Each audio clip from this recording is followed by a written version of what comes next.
We might get a word in edgewise here. I had done an earlier book, a coffee table book, on the subject of the Battle of the Little Bighorn, and as you know, coffee table books are not by nature very extensive or in-depth, but doing that book about 10 years ago, I realized that there had been so much written, so much research done on this battle recently in the past 20 years, especially archaeological, forensic results, that hadn't been integrated into one narrative. So, and of course, once you get going on Custer, you get hooked. So that's the answer to that. I persuaded my publisher that even though there had been, how many, Paul? 4 zillion books on the subject? 5, actually. Yeah. That one more, the market could bear one more, and spent about 3 or 4 years researching the book, and I'm totally hooked now on Last Stands, as you can see. And speaking of Last Stands and people who didn't quite make it out of the building, Jeff, why in the world did you go from Santa Claus, who I believe everyone in this room likes, to a controversial pair like Bonnie and Clyde? Well, though I didn't realize it for a long time, all of my books seem to be about the reality of a person or people and the myths that grow up around them.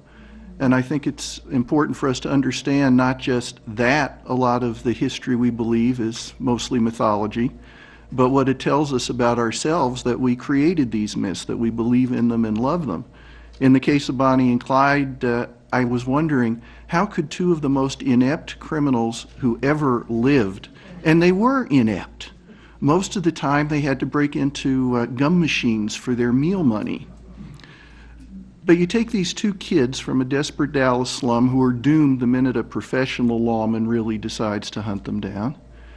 And how did we come to believe in them as these glamorous figures that seem to represent a romantic version of Depression America?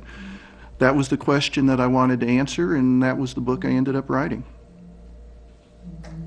And Hampton, you and I, of course, know that Christopher Kit Carson is indeed probably, in terms of American history, the most significant of all of that great quartet of frontier heroes, Boone, Crockett, Carson, and Cody, but he is the one least known. He's, in fact, I had about 6 months before your book came out, published a cover story in True West magazine entitled, "Why Is This Man Forgotten?" And of course, he's not forgotten anymore, thanks to Blood and Thunder, and now Hollywood is pounding on your door to perhaps make that into a movie, which will finally bring the Carson story to an international audience. Why did you pick Kit Carson, and how did you sell that idea to your publisher? Well, I live in Santa Fe, and anywhere you go in New Mexico, you see Kit Carson's name. You know, there's the Kit Carson National Forest, and there's Carson up in Taos where he's buried. There's Carson Park and Carson Avenue, and all over the West. You know, Carson City, Carson Pass, rivers, streams, trails named after this guy. He's sort of a jack in the box of American history, sort of a Zelig figure or something. And I just asked stupid questions. You know, who was this guy? I really didn't know who he was. Was he a villain? Was he a hero? I had been to Canyon de Chelly in Arizona and heard that one version of events, which is that he was a genocidal maniac, and tried to reconcile that with what little I remember from reading juvenile biographies. I think, you know, he was supposedly a great, plucky, intrepid hero from these books that I had vaguely remembered reading. So I was interested in, you know, how do you reconcile genocidal maniac with a great American folk hero? And of course found along the way that truth was somewhere in the middle, that he had this incredible, varied, and sort of getting to what you were talking about with Bonnie and Clyde, you know, he was a legend, he was a myth in his own time because of all of these Blood and Thunder books that were published, these books that they were essentially the first dime novels, the first mass literature, and he was invariably portrayed as this action figure hero, you know, 10 feet tall, always won the ladies. It was said he would kill 2 Indians before breakfast, and this was considered a good thing back then. And so there was this myth, even in his own lifetime. Herman Melville actually, in one passage of Moby Dick, compares him favorably to Hercules. So in his own lifetime, he had to live with this mythology, and I guess like Jeff, I was interested in sort of the contrast between the myth and the real person, and that's what really fueled and animated the book. We're finding in the time in which we live that the story of the West and Western history is very much contested ground in America, and it's part of what a lot of people call the cultural war that's going on for sort of the heart and soul of our national identity. And all of these characters are Western characters. I consider Bonnie and Clyde, along with Pretty Boy Floyd and Dillinger, who was captured actually by the Arizona authorities not very far from where we're sitting and sent back to Indiana. I certainly consider Bonnie and Clyde the last of the kind of Western outlaws. It was still the time of mobility, and they were very identified with the West. But all of them are steeped in the kind of controversy we see in Western history today. And so, of course, certainly Custer, who is at the center and has been for really 50 years now, this sort of struggle for ownership of the story of the American West. How did you deal with that, Jim? How did you deal with the controversy of Custer? Well,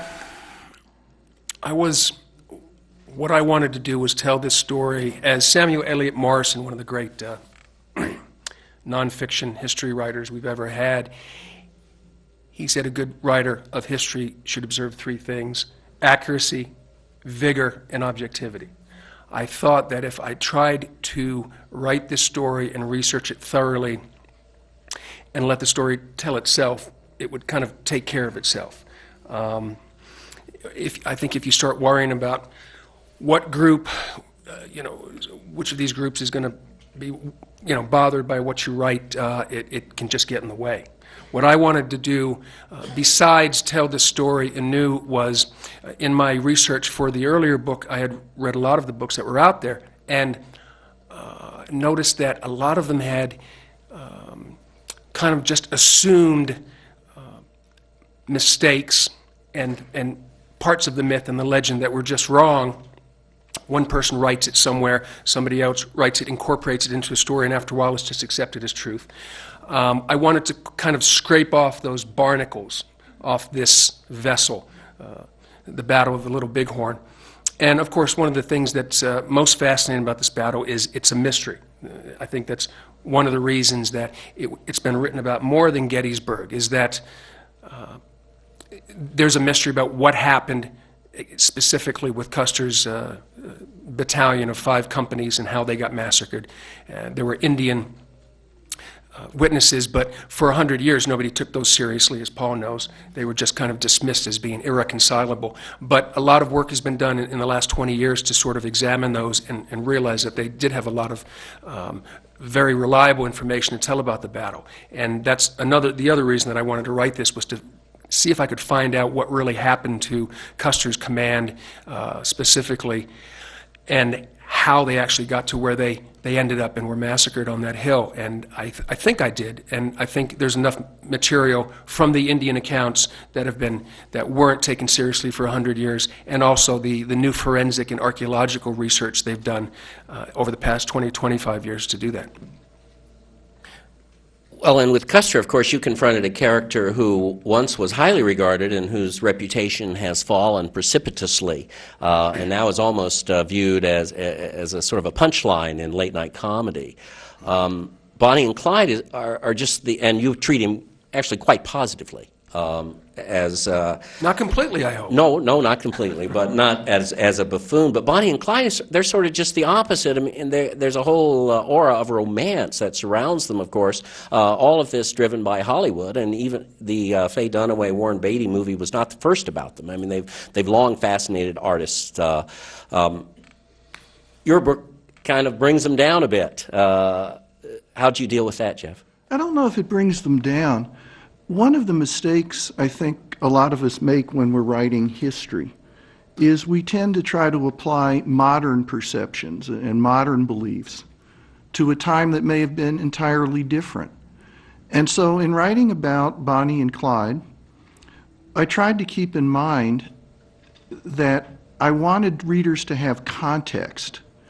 You don't just write what people did. If you do that, you've written a textbook.